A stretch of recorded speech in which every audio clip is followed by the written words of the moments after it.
nothing's worrying me.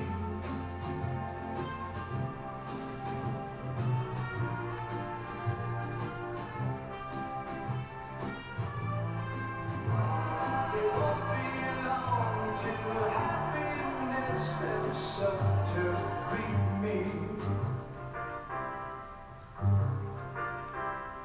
Raindrops keep falling on my head, but that doesn't mean my eyes will soon be turning red.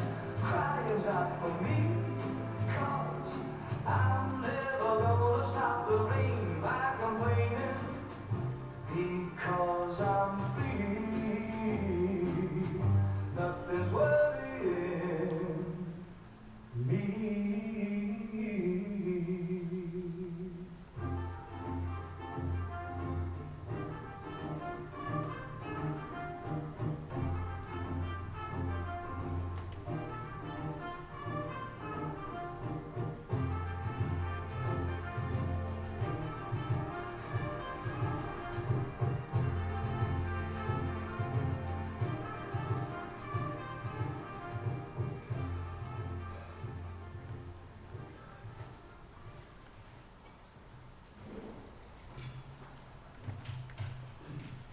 We're so glad you're here today.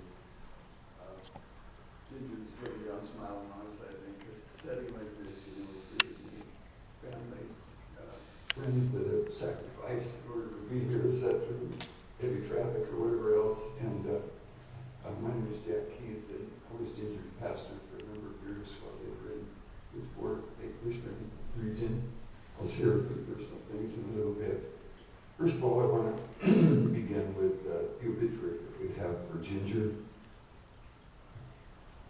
But I want to begin by saying this. In my 41 years of ministry, without exaggeration, I don't think I've ever met a family that has gone through such crisis times as Ginger and Chuck have gone through. 41 years, a lot of people, a lot of families, a lot of hardship. I don't think I've ever gone through it, and yet each year as I'll get their Christmas card, I'm going to refer to one a little bit later, it's just like, these are overcomers. These are people who have overcome. They've not given in to the hard blows of life, but they've ridden the wave. And I just think it's just a real honor for me to have been able to share the years that we get together with Chuck and Ginger. I keep thinking about the way we had a little Bible study up at Chuck's parents' house, and your sister and husband stopped by at one time, a couple of different times, I think, to that study group. And there was Chuck and Ginger taking care of Mom and Pops. And what did Chuck do? They shared a meal. You had a meal plan each day. Yeah. Just think of that. Became the caregivers, and they were just such remarkable people. Man. Yeah, so let's look at Ginger. Let's look at her life. Virginia Lee Kirk was born on October 4th, 1949, to Robert and Betty Kirk in Tacoma General Hospital. Presiding was Dr. Brooks. Ginger had quite a young life, living in 11 homes until she graduated from high school. Just think of that.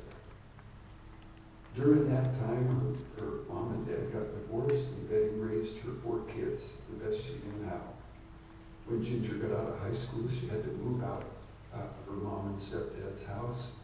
To pay for things, she worked at Montgomery Ward store. Remember Montgomery Ward? In Lakewood, Washington, and made enough to pay rent and buy food and gas. Her stepdad bought her a 1962 Wrangler. Chuck would take note of that car. To get to work. Problem is, the engine smoked so much she could see her smoke when she got off work. Chuck met Ginger on Heron Island. Have you been to Heron Island? You know where it is? Out in the San Juans. On a high school graduation cruise in his dad's boat with 2 of his friends. Chuck had to go into the Navy, And the two of them did not see each other until he got out in 1969. Ginger and I got back together and were married in 1970. Had Chuck Jr. in 1970 and Jason in 1974 while living in Federal Way, Washington.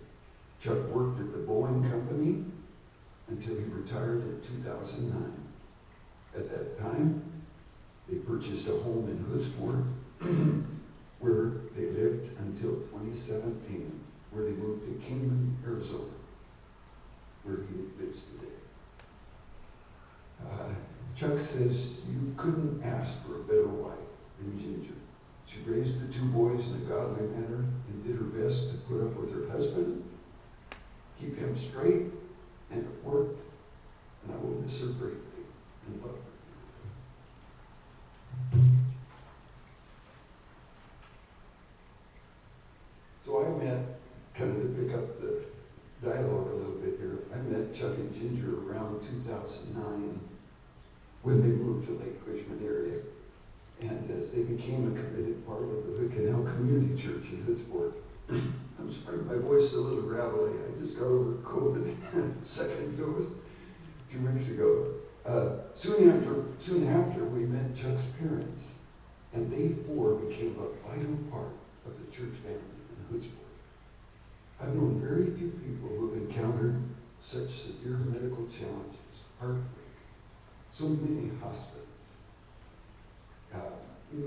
medications, and other situations like building a house in the winter, Lake Cushman, squeaky floors. Ooh, long rainy winters in Lake Cushman. Probably we have the exception of our Lord Jesus and also the Apostle Paul, who went through an awfully lot of hardship in their life as well, and it turned them better.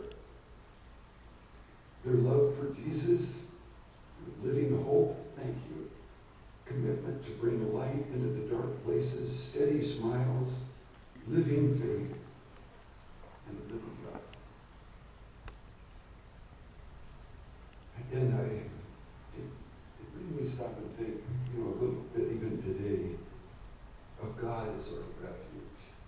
And, obviously, warriors, it's a certain type of picture that comes to mind.